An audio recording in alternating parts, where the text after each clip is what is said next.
नमस्कार शेतकरी मित्रांनो आणि मैत्रिणींनो, आपल्या डिजिटल शेती शाळेच्या या नवीन व्हिडिओमध्ये तुमचं स्वागत आहे। मित्रांनो, शाळा म्हटलं की पुस्तकं आणि वह्या आल्याच। शाळेत असताना कसं आपण प्रत्येक विषयाची एक स्वतंत्र वही करायचो, शाळेत शिकवलेला धडा त्यात उतरवायचो।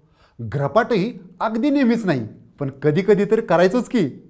तसंच आपल्या या डिजिटल शेती शाळेतही आपल्याला एक खास अशी नोंदवही तयार करायची आहे। आजच्या या व्हिडिओमध्ये आपण याच नोंदवहीबाबत सविस्तर जाणून घेणार आहोत। चला तर करूया सुरुवात। मित्रांनो, वर्षानुवर्ष शेती करत असताना आपण शेतीबाबत विविध गोष्टी शिकत जातो। दरवर्षी येणारा अनुभव आपल्याला पुढच्या वर्षीसाठी शहाणं करून सोडतो। काय करू नये, काय करावं, काय केल्यानं फायदा होतो, काय केल्यानं नुकसान होतं, या सर्व गोष्टी अगदी बारीक सारीक तपशिलातून आपल्याला लक्षात येत जातात। मित्रांनो, सायंटिस्ट लोकांचंही असंच असतं। ते सातत्याने नवनवीन प्रयोग करत राहतात। आपला प्रयोग यशस्वी व्हावा यासाठी ते भरपूर मेहनत तर करतच असतात, पण या मेहनतीला एक काटेकोर शिस्त असते। प्रयोग जरी फसला तरी त्यातून नक्की काय निष्कर्ष काढता येईल याकडे त्यांचे डोळे लागलेले असतात। हा निष्कर्ष काढण्यासाठी हे सायंटिस्ट लोक आपल्या प्रयोगाबाबत अगदी बारीक सारीक तपशिलाची सविस्तर नोंद ठेवतात।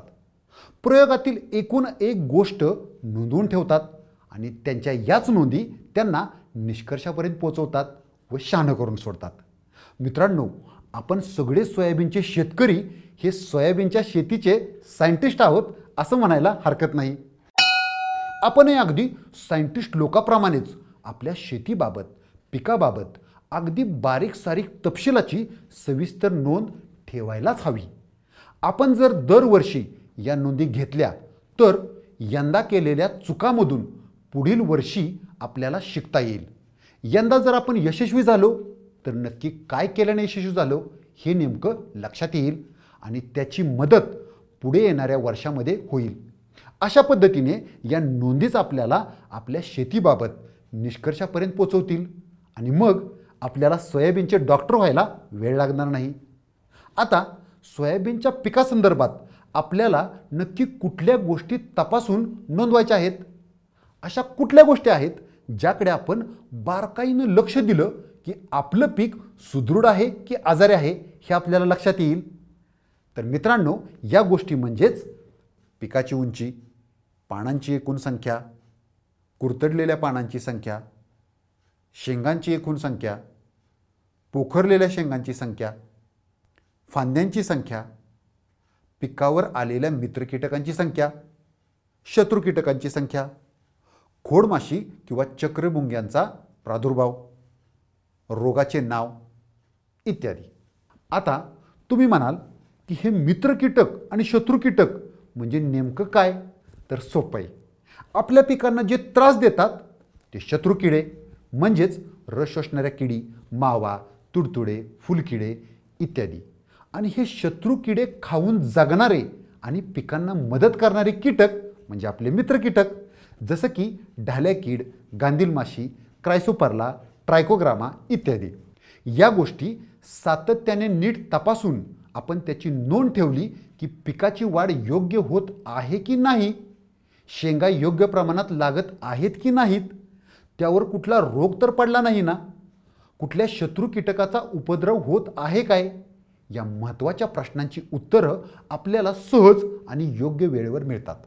मग यावर वेळीच योग्य ती उपाययोजना करता येते। म्हणून या संदर्भात नोंदी अत्यंत आवश्यक आहेत। आता या नोंदी नक्की घ्याव्या तरी कशा? तर चला याबाबत सविस्तर जाणून घेऊया। नोंदणीची सुरुवात कधी करावी? मित्रांनो, आपल्या नोंदवहीमध्ये आपण अगदी सुरुवातीपासून म्हणजे पूर्व मशागतीपासूनच माहिती नोंदवायला सुरुवात करणार आहोत. पूर्व मशागत तसेच पेरणी संदर्भातली माहितीही त्यात येईल. परंतु सोयाबीनच्या पिकाचे निरीक्षण करून त्यासंबंधीची माहिती ही आपण पेरणीनंतर 15 दिवसांनी नोंदवायला सुरुवात करणार आहोत. कारण यावेळी पिकांचीही जरा वाढ झालेली असते आणि आपल्याला हवी ती माहिती टिपणे व मोजून लिहिणे शक्य होते. आता नक्की किती व कोणत्या झाडांच्या नोंदी घ्याव्यात? आता शेतातील एकूण एक झाडाच्या नोंदी घेणं तर आपल्याला शक्य होणार नाही. कारण सगळ्याच झाडाच्या नोंदी घेत गेलो तर शेती राहील बाजूला आणि आपण नोंदीच घेत बसू. मग काय करावं? तर दर 1 एकर क्षेत्रामागे आपल्याला किमान 5 झाडे निवडायची आहेत आणि याच 5 झाडांच्या नोंदी घ्यायच्या आहेत. म्हणजे उदाहरणार्थ तुमच्याकडे जर 3 एकर क्षेत्रावर सोयाबीनची लागवड असेल तर दर एकराला 5 याप्रमाणे एकूण 15 झाडे तुम्हाला निवडायची आहेत. मित्रांनो, झाडे निवडताना ती सोयाबीनच्या संपूर्ण शेताचं प्रतिनिधित्व करतील अशी झाडे निवडायची आहेत. झाडांची निवड करताना काही गोष्टींची काळजी घ्यावी लागते. 5ही झाडे ही शेतीच्या एकाच भागातील असू नये. म्हणजे शेतातल्या फक्त मधल्या भागातील चांगली चांगली झाडे निवडली किंवा कोपऱ्यावरचीच निवडली असं करू नये. पिकाच्या एकाच ओळीतील झाडे निवडू नयेत. दर एकरात 5 अशी झाडे निवडून झाल्यानंतर या झाडांची आपल्याला नियमित तपासणी करायची आहे. त्यासाठी निवडलेली झाडे लक्षात यावीत म्हणून त्यावर तुम्ही काही ओळखीच्या खुणा करू शकता. म्हणजे उदाहरणादाखल कापडाचा एखादा तुकडा तुम्ही या झाडांना बांधू शकता किंवा या 5 झाडाजवळ एक काठी उभी करून त्यावर तुम्ही झाड नंबर 1, झाड नंबर 2, झाड नंबर 3, झाड नंबर 4 व झाड नंबर 5 अशी नावे लिहिलेले छोटे छोटे बोर्ड लावू शकता, जेणेकरून ही झाडे लगेच तुमच्या लक्षात येतील. आता पुढचा मुद्दा, नोंदी किती कालावधीने घ्याव्यात? मित्रांनो, पेरणीनंतर 15 दिवसांनी आपण आपल्या नोंदवहीमध्ये पहिली नोंद नोंदवू. त्यानंतर दर 10 दिवसांनी आपल्याला या नोंदी अगदी पीक कापणीला येईपर्यंत सातत्याने नोंदवायच्या आहेत. यामध्ये कुठेही खंड पडता कामा नये. प्रत्यक्ष नोंदी कशा नोंदवाव्यात? मित्रांनो, आता एवढ्या सगळ्या नोंदी घ्यायच्या म्हणजे त्याचा एक फॉर्मॅट म्हणजे आराखडा आपण तयार करायला नको का? नक्कीच करायला हवा. हा आराखडा आम्ही तुमच्यासाठी तयार केला आहे. बघा, या नोंदवहीमध्ये पहिल्या पानावर आपल्याला शेतकऱ्यासंबंधीची माहिती भरायची आहे. जसं की शेतकऱ्याचे नाव, पत्ता, सोयाबीनचे एकूण क्षेत्र, जमिनीचा प्रकार. यानंतर दुसऱ्या पानावर येऊया. या दुसऱ्या पानावर आहे पूर्व मशागतीची माहिती. यामध्ये सेंद्रिय खताचा वापर केला गेला का? कुठले खत वापरले? ते दिल्याची तारीख, ते कशा पद्धतीने दिले, ते किती दिले, नांगरणीची तारीख, वखरणीची तारीख, नांगरणी वखरणी कशाने केली हा तपशील येईल. यानंतर तिसरे पान पेरणीचे. यामध्ये घरचे बियाणे वापरले का? प्रतवारी कशाने केली? बियाण्याचे वाण कोणते वापरले? उगवण क्षमता तपासली का? बीज प्रक्रिया केली का? कोणकोणत्या बीज प्रक्रिया केल्या? त्यासाठी काय साहित्य किती प्रमाणात वापरले? पेरणीची तारीख, पेरणी नक्की कशाने केली? पेरणीची खोली किती ठेवली? 2 रोपातील व ओळीतील अंतर किती ठेवलं? कोणते सापळा पीक लावले? आंतरपीक कोणते लावले? मुख्य पीक व आंतरपीक यांच्या ओळीचं गुणोत्तर म्हणजेच सोयाबीनच्या किती ओळीमागे आंतरपिकाच्या किती ओळी लावल्या ते, हा सर्व तपशील येईल. बघितलात मित्रांनो हा फॉर्मॅट. या 3 पानावरच्या नोंदी तर तुम्हाला अगदी सहज नोंदवता येतील. झाडासंबंधीच्या नोंदींचा यानंतरचा फॉर्मॅटही असाच राहील. फक्त नोंदणीची तारीख आणि नोंदी बदलत जातील. हा फॉर्मॅट पिकाचे संपूर्ण चक्र लक्षात घेऊन तयार केला आहे. मित्रांनो, हा फॉर्मॅट तुम्ही तुमच्या वहीमध्ये यापेक्षाही चांगल्या पद्धतीने स्वतः आखू शकता किंवा कॉम्प्युटरमध्ये मस्तपैकी तुमच्या सोयीने स्वतः बनवून त्याची प्रिंटही काढू शकता. यानंतर आपल्याला प्रत्यक्ष झाडांचे निरीक्षण करून नोंदी करायच्या आहेत. पहिली नोंद पेरणीनंतर 15 दिवसांनी आणि त्यानंतरच्या नोंदी पुढच्या दर 10 दिवसांनी. चला आता या नोंदी प्रत्यक्ष कशा नोंदवाव्या ते पाहूया. सुरुवातीला झाडाची उंची मोजा व ती नोंदवहीत लिहा. लक्षात ठेवा, ही उंची आपल्याला सेंटीमीटरमध्ये मोजायची आहे. त्यानंतर झाडावर असलेल्या पानांची एकूण संख्या मोजा. जर काही पाने किडीने कुरतडलेली असतील तर या कुरतडलेल्या पानांची संख्या मोजा व त्याची नोंद नोंदवहीमध्ये करा. त्यानंतर झाडावर लागलेल्या शेंगांची एकूण संख्या मोजा. या शेंगापैकी काही शेंगा किडीने पोखरलेल्या असतील तर त्यांचीही संख्या मोजा आणि त्याची नोंद नोंदवहीमध्ये करा. यातला काही तपशील हा सुरुवातीच्या दिवसामध्ये लागू होणार नाही. उदाहरणादाखल अगदी पहिल्याच 15 दिवसामध्ये झाडाला काही शेंगा लागणार नाहीत. अशा वेळी शेंगा तसेच पोखरलेल्या शेंगा या पुढची माहिती तुम्ही रिकामी ठेवू शकता किंवा तिथे एक आडवी रेष मारू शकता. त्यानंतर मुख्य फांद्यांची एकूण संख्या मोजा व त्याची नोंदही नोंदवहीमध्ये करायची आहे. मुख्य फांद्या म्हणजे कोणत्या फांद्या? मुख्य फांद्या म्हणजे झाडाच्या खोडापासून सुरू होणाऱ्या प्रमुख फांद्या. मित्र कीटकांची संख्या मोजा व त्यांच्या नावासकट ही नोंद नोंदवहीमध्ये करा. उदाहरणादाखल ढाल्या कीड, गांधील माशी जिला आपण कुमारीन म्हणतो, प्रार्थना कीटक, क्रायसोपरला इत्यादी. तसेच शत्रू कीटकांची संख्याही मोजा व त्यांची नावासकट नोंद आपल्या नोंदवहीमध्ये करा. आता हे कुठले शत्रू कीटक? उदाहरणार्थ रस शोषणाऱ्या किडी म्हणजेच मावा, तुडतुडे, फुलकिडे, पांढरी माशी आणि पाने कुरतडणाऱ्या, गुंडाळणाऱ्या, शेंगा पोखरणाऱ्या आळ्या. परंतु झाडावर शत्रू कीटक तसेच मित्र कीटक आहेत की नाही याची तपासणी करताना काही गोष्टीकडे विशेष लक्ष देणं गरजेचं आहे. जसं की तपासणी ही सकाळी लवकर किंवा संध्याकाळी ऊन नसतानाच केली पाहिजे.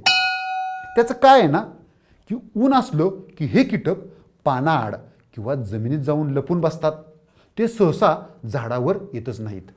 तसेच झाडाची तपासणी करताना ती फक्त वरवर करू नये, नाहीतर आपले शेतकरी बांधव जातात आणि वरच्यावर पाहणी करतात, मस्त पीक दिसतंय आणि निघून येतात. असं करायचं नाही. अगदी बारीक नजरेने पानाच्या मागची बाजूसुद्धा नीट तपासावी. याचप्रमाणे वरच्या फांद्या व पाने जरा हलकेच बाजूला सारून झाडाच्या खालच्या बाजूकडचा भाग नीट तपासावा. कारण आळ्यांचा अटॅक हा झाडावर खालच्या बाजूनेच होत असतो. आलं ना लक्षात? पिकावर खोडमाशी किंवा चक्रभुंग्याचा प्रादुर्भाव झाला आहे का हे सुद्धा तपासून नोंदवहीमध्ये लिहिणं गरजेचं आहे. आता आपल्या शेतकरी बांधवांना प्रश्न पडेल की खोडमाशी काय असते, हा चक्रीभुंगा म्हणजे काय? तर मित्रांनो, याविषयी सविस्तर माहिती आम्ही तुम्हाला पुढच्या व्हिडिओमध्ये म्हणजेच कीड नियंत्रणाच्या व्हिडिओमध्ये देणार आहोत. त्यामुळे आता काळजी करू नका. आता वळूया पुढच्या नोंदीकडे. जर पानावर, शेंगावर किंवा खोडावर तांबेरा, खोडकूज म्हणजेच मुळकूज, येलो मोझॅक यासारखे रोग दिसत असतील तर त्यांची नोंदही नोंदवहीमध्ये करा. आता हा तांबेरा, खोडकूज, मुळकूज किंवा येलो व्हेन मोझॅक हे रोग नक्की ओळखायचे कसे याबद्दलही सविस्तर माहिती आम्ही तुम्हाला पुढच्या व्हिडिओमध्ये देणारच आहे. या निरीक्षणाबरोबरच आपल्याला वेळोवेळी या झाडांचे, पानांचे फोटो काढून ते सुद्धा संग्रही ठेवता येतील. आहे की नाही मस्त आयडिया? या व्यतिरिक्त आपल्या नोंदवहीमध्ये आपला शेरा नोंदवण्यासाठीही जागा नक्कीच असावी. यामध्ये आपण नोंदणीच्या कालावधीत हवामान कसं होतं, पाऊस पडला का, पडल्यास तो किती पडला, कुठली फवारणी केली गेली का, तसेच कीड नियंत्रणासाठी काही उपाययोजना केली गेली का, त्याचा काही परिणाम झाला का, त्यात यश आलं की अपयश, यश किंवा अपयशाची कारणे काय इत्यादी गोष्टी नोंदवता येतील. मित्रांनो, निवडलेल्या प्रत्येक झाडासाठी या सर्व नोंदी दर 10 दिवसांनी आपल्याला नोंदवायच्या आहेत. या सर्व नोंदी जर आपण नियमितपणे आपल्या नोंदवहीत नोंदवल्या तर माहितीचं एक भांडारच आपल्या हाती लागेल. त्याचप्रमाणे या नोंदीमधून आपल्याला आपल्या पिकांचे आरोग्य चांगले आहे की नाही, त्याची उंची योग्य प्रमाणात वाढत आहे की नाही, उंचीच्या प्रमाणात पानांची व फांद्यांची संख्या योग्य आहे का, शेंगांची संख्या योग्य आहे का, शत्रू कीटकांचा उपद्रव कितपत आहे, या सर्व प्रश्नांची उत्तरं तपासून पाहण्याची व वेळेवर योग्य ती उपाययोजना करण्याची संधी मिळेल. म्हणूनच ही नोंदवही आपल्यासाठी अत्यंत महत्त्वाची आहे. या नोंदवहीच्या साहाय्याने आपल्याला अनेक गमतीशीर आणि फायदेशीर गोष्टी करता येतील. म्हणजे बघा, आपल्या पिकाची उंची दर 10 दिवसांनी कशी वाढत गेली याचा एक छान आलेख आपल्याला काढता येईल. पानाची संख्या, फांद्यांची संख्या कशी वाढली हे सुद्धा आलेखातून दाखवता येईल. 2 झाडांची तुलनाही करता येईल. पावसाचा झाडाच्या वाढीवर नक्की काय व किती परिणाम झाला हे सुद्धा तपासता येईल. एकाच गावातील किंवा भागातील आजूबाजूचे शेतकरी दर 10 दिवसांनी आपण नोंदवलेल्या या नोंदी एकमेकांसोबत शेअर करू शकतील. मग जर एखाद्या शेतकऱ्याच्या शेतातील झाडांना जास्त शेंगा लागल्या असतील तर त्या नक्की का लागल्या याची विचारपूस करून निष्कर्ष काढता येतील. आपला अनुभव इतरांशी शेअर करता येईल. यातून अफाट असं ज्ञानसंधारणही होईल. एवढंच नव्हे तर संपूर्ण महाराष्ट्रातील सोयाबीन शेतकऱ्यांनी जर अशा नोंदवह्या तयार केल्या तर पूर्ण राज्यातील विविध भागातील पिकांचा तुलनात्मक अभ्यासही आपल्याला करता येईल. वेगवेगळ्या वातावरणाचा, जमिनीच्या प्रकाराचा सोयाबीनच्या पिकावर नक्की काय परिणाम होतो ही माहिती यातून मिळू शकेल. आणि यातून गावागावात ज्ञानाची गंगा जणू वाहूच लागेल. थोडक्यात काय तर या नोंदवहीच्या माध्यमातून झाडे आपल्याशी बोलू लागतील, आपले अंतःकरण उघडं करू लागतील. पाने, फुले, फांद्या यामधून बोलू पाहणाऱ्या आपल्या पिकाची भाषा आपल्याला शिकता येईल आणि मोकळा संवाद साधता येईल. त्यांच्याशी खरी मैत्री करता येईल. आहे की नाही कमाल? मित्रांनो, हे तर झालं सोयाबीनच्या सायंटिस्टच्या नोंदवहीबाबत. पण आपल्याला फक्त सोयाबीनचे सायंटिस्ट होऊन भागणार नाही, तर सोयाबीनचे उद्योजकही व्हावं लागेल. आता प्रत्येक उद्योजक काय करतो तर जमा खर्चाची अगदी पक्की नोंद ठेवतो. मग आपल्यालाही सोयाबीनच्या शेतीवर होणाऱ्या जमा खर्चाची नोंदही ठेवलीच पाहिजे. आणि यासाठी आम्ही एक खास अरेंजमेंट केली आहे. आणि ही अरेंजमेंट म्हणजेच पाणी फाउंडेशनचं ॲप. या ॲपवर तुम्ही तुमचा सगळा जमा खर्च तसेच मिळालेले उत्पन्न या सर्व गोष्टी अगदी तपशिलात नोंदवू शकता. मग हे ॲप स्वतः तुम्हाला नक्की किती नफा झाला हे सांगेल. तसेच कुठल्या गोष्टीवर तुमचा किती खर्च झाला, कशावर जास्त खर्च झाला या सगळ्यांचा रिपोर्टही पुरवेल. या सर्व गोष्टी तुम्ही या ॲपद्वारे करता येतील. हे ॲप तुम्हाला गुगल प्ले स्टोअरवरून मोफत डाउनलोड करता येईल. आणि हे ॲप नक्की कसे वापरावे या विषयावरची फिल्मसुद्धा लवकरच तुमच्यापर्यंत आम्ही पोचवणार आहोत. काळजी नसावी. तर मित्रांनो, आजच्या व्हिडिओमधला सोयाबीनच्या नोंदवहीचा हा धडा आजच्या आज अगदी पक्का गिरवा. आजच मस्तपैकी नवी कोरी छान नोंदवही तयार करा, तिला छानसे कवर घाला आणि सोयाबीनचे सायंटिस्ट व उद्योजक बनून सोयाबीनच्या इतिहासातील पहिली नोंद नोंदवा. पुन्हा भेटूया डिजिटल शेतीशाळेच्या पुढच्या व्हिडिओमध्ये. आणि विसरायचं नाही बरं का, टेन्शन घेऊ नका, हसत खेळत शिका.